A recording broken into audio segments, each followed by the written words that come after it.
Good evening, my fellow Albertans. I'm truly humbled to speak with you as your premier tonight and want you to know how seriously I take the responsibility to serve you in this office. We are facing a very difficult time as a country and as a province. We have been through a lot together these past 3 years, but still have many challenges ahead of us. Tonight, I want to address how our government is going to work together with you and your family to overcome these challenges.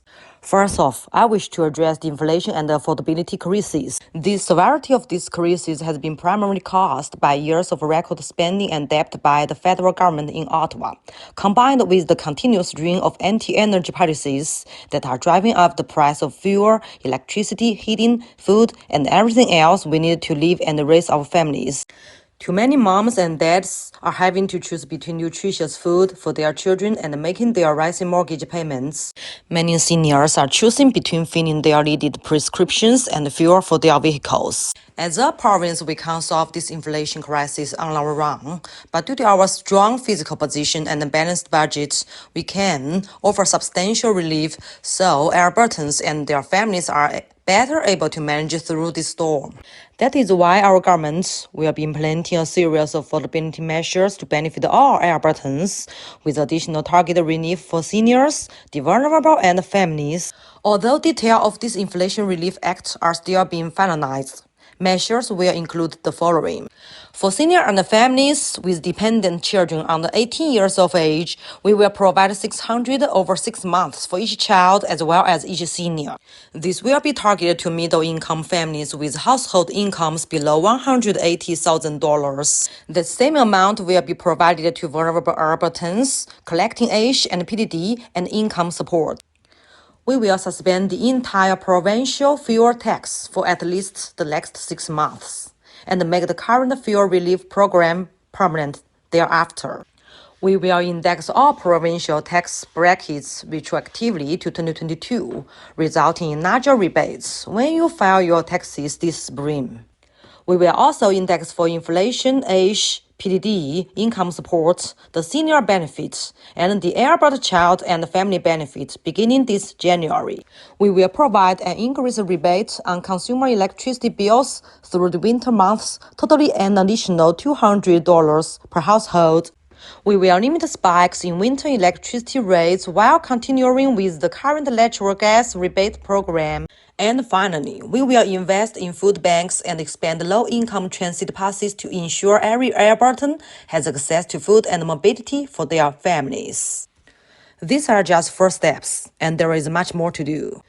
But I will ensure every decision our government makes from now until this crisis is over balances affordability for Albertans with the need for continued balanced budgets and fiscal responsibility. Because our province's financial house is in order, we have the ability to assist Albertans through times of crisis, just like this one.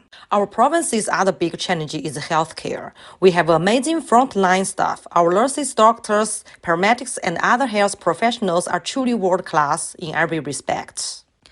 But we have far too many managers and consultants, and not enough health professionals on the front lines caring for patients.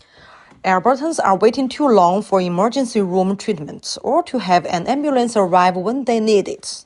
Surgery times are far too lengthy, leaving many in pain or at unacceptable health risk. The answer is not the opposition's plan to throw billions more into the system. They already tried once. It failed and almost bankrupted the province. But maintain the status quo cannot continue either.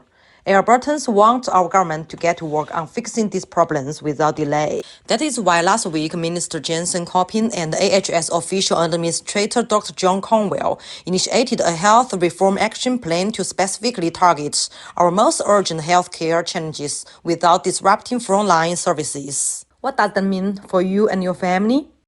It means more healthy professionals in emergency rooms to make sure those who need beds get them faster, and those who need a simple prescription or alternate care get that care without having to be in hospital.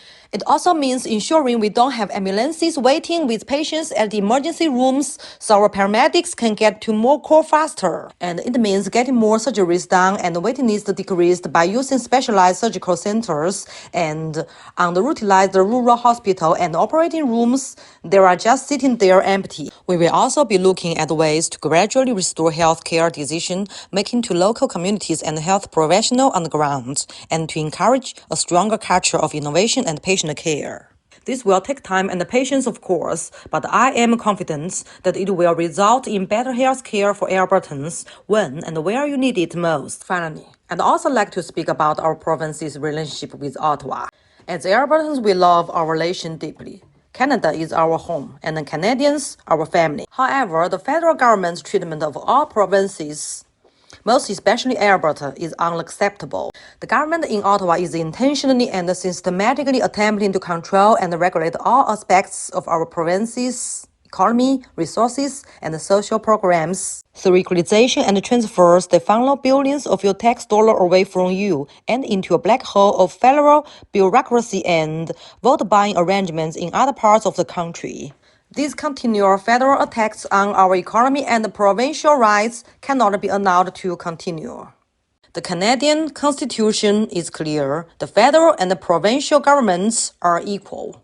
We both have sovereign areas of exclusive federal and provincial jurisdiction.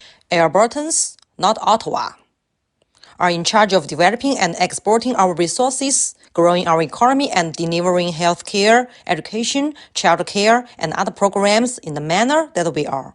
Albertans choose. In about a week's time, our government will introduce the Alberta Sovereignty with the United Canada Act. This legislation is designed to be a constitutional shield to protect Albertans so that when Ottawa implements a policy or law attacking our economy or provincial rights, our government will not enforce those unconstitutional measures in Alberta. We will put the rights of Albertans first, always. Some are attempting to scare folks into thinking that this legislation has something to do with leaving Canada.